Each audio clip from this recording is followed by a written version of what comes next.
Pues saludamos ya a Margarita Guerrero Calderón, directora general del Instituto de la Juventud, desde hace un mes y antes vicepresidenta de ese Consejo de la Juventud que ha publicado este informe. Margarita, gracias por venir. Buenos días. Gracias, Inma. Yo creo que además que se sucedan estas noticias, a mí me estaba dando justo la idea que venía que igual que el Pacto de Toledo nos fortaleció como sociedad para dignificar las pensiones de nuestros adultos y nuestros mayores, quizás es hora que ahora un pacto intergeneracional a través de las transferencias sociales protejan también a la infancia y a la juventud del riesgo de pobreza, porque lo que subyace de estos datos alarmantes que a todos nos impactan como sociedad es que tenemos a la generación infantil y infanto-juvenil y juvenil con riesgo de pobreza cada vez mayor y con una imposibilidad real a los jóvenes de construir sus proyectos. Se dice, Margarita, y lo hemos, aquí se debatió mucho entre los analistas que vienen cuando se subieron las pensiones, el 8,5%, todas además, también las más altas.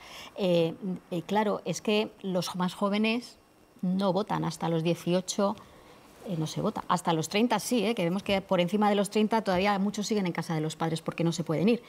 ¿Ese es el problema? ¿Que los políticos piensan antes en el voto que en el ciudadano? Esto está muy estudiado y efectivamente en el inicio de la democracia el peso de la población joven era en torno a 1/3 y actualmente es 1/5 y eso efectivamente tiene una repercusión directa y evidentemente cada cierto tiempo cíclicamente aparece la cuestión del voto a los 16 o no. Lo que sí es real, o sea, lo que sí se evidencia es que no hay un compromiso real de todas las instituciones, porque además recordemos la complejidad de las políticas de juventud, son un ámbito, y no solo de las de juventud, sino tradicionalmente las que nos referimos, sino las que impactan directamente en la vida de los jóvenes. Se ha hecho hincapié en la cuestión laboral, pero también en la de la vivienda. Ahora mismo tenemos un problema con la ley de vivienda, por ejemplo, en España, ¿no? Vemos que las políticas que se despliegan desde el ámbito estatal, como puede ser el bono del alquiler, lo que consideramos que es insuficiente y que es una medida, es un parche para atajar un problema estructural y que no puede ser únicamente una medida solo.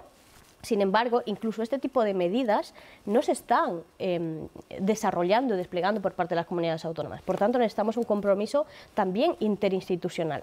En este gobierno se ha incluido un Ministerio de Juventud e Infancia, lo cual, bueno, como declaración de intenciones está bien, pero estamos viendo que los problemas que tienen los jóvenes, económicos al menos, pasan necesariamente por el Ministerio de Vivienda, supongo que también por el de Trabajo, no sé si Seguridad Social, Hacienda, o sea, acabar con esa precariedad, aunque decimos los datos van mejorando, la emancipación ha subido un pelín en los últimos 6 meses y con eso nos tenemos que conformar. O sea, la solución no pasa directamente por este Ministerio de la Juventud, que puede hacer mucho, sino por otras políticas, ¿no? Bueno, yo creo que aquí lo importante, el hito, es que tener por primera vez un Ministerio de la Juventud en nuestro país, de la Juventud y de la Infancia, nos permite elevar estas políticas a políticas de Estado. ¿Y esto qué significa en la práctica? Que seamos capaces como sociedad de construir un nuevo contrato social en el que también esté dentro la juventud, básicamente por una cuestión, diría casi de supervivencia de la propia sociedad, miremos si no la pirámide demográfica, pero también en términos de dignidad humana.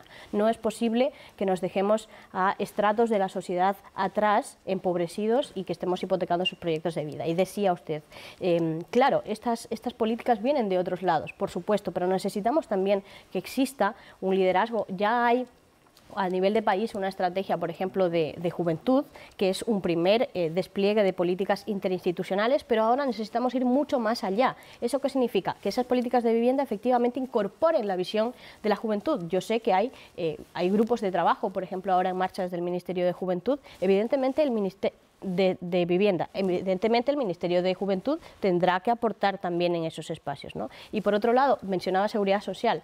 Hay otros espacios, yo hablaba antes de las transferencias sociales. No se entiende, por ejemplo, que con estos datos sigamos teniendo los problemas de acceso al ingreso mínimo vital de los jóvenes con especiales barreras, digamos, y directamente de 18 a 23 años, salvo excepciones, no se puede solicitar, ¿no? Cuando los datos lo que nos dicen es que trabajar ya no es suficiente para no estar en riesgo de pobreza y que usted mismo ha dicho, solo ha subido varias décimas, 4 décimas la emancipación. Y se entiende básicamente porque la reforma laboral ha mejorado sustancialmente las condiciones laborales. Obviamente no es suficiente, pero es verdad que el aumento del salario mínimo interprofesional beneficia mayoritariamente a los jóvenes y que la reforma laboral ha reducido hasta en 10 puntos la temporalidad.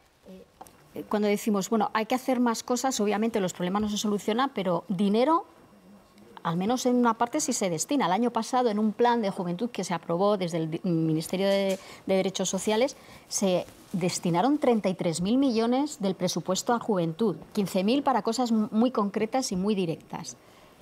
¿Dónde va ese dinero? ¿Qué está haciendo, por ejemplo, el Instituto de la Juventud para solucionar todos esos problemas de los jóvenes? Lo que le decía antes, hay uno de los principales desafíos o retos que tenemos que afrontar a nivel de las instituciones, es que las instituciones funcionan por competencias, por ámbitos competenciales. Pero la ciudadanía no entiende de diferencia competencial, sino de necesidad.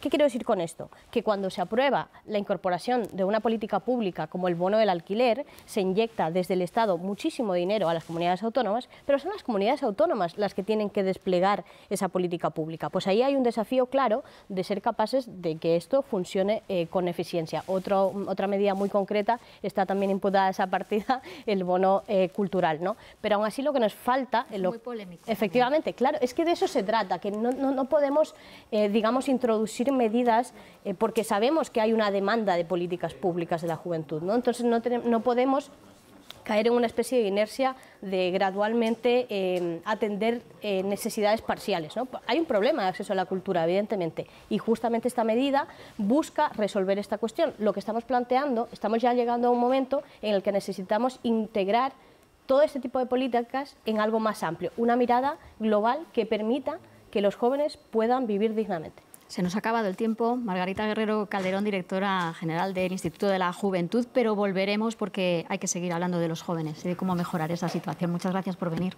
Muchas gracias a vosotras.